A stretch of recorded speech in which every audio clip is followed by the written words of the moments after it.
Соединетите Американски држави најмногу имаат придонесено за демократскиот развој на Северна Македонија. Европската унија е прва за економскиот прогрес на земјата, додека Србија се перцепира како најпријателска држава.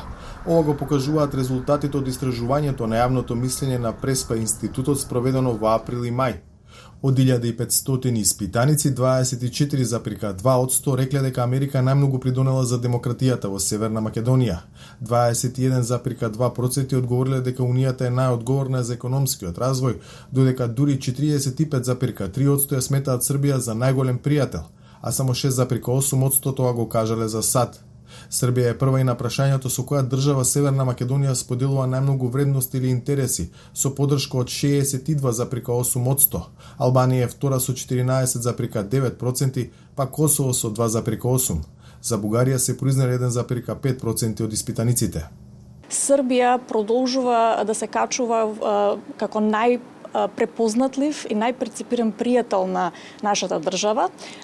Најважен критериум за нашите граѓани за тоа кој е пријател или не се споделуваните интереси и вредности, но не до тој степен и демократскиот допринос или економијата, соработката што ја имаме со таа земја.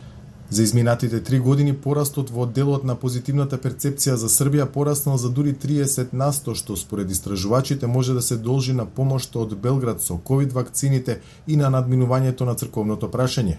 Кај Русија пак се забележува пад во споредба со другите години.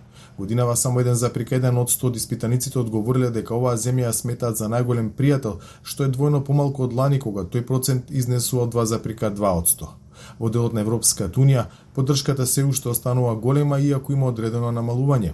За 61% од испитаниците членството во Унијата е најдобра опција за Македонија, додека 34% одговориле дека треба да се бара некоја друга алтернатива.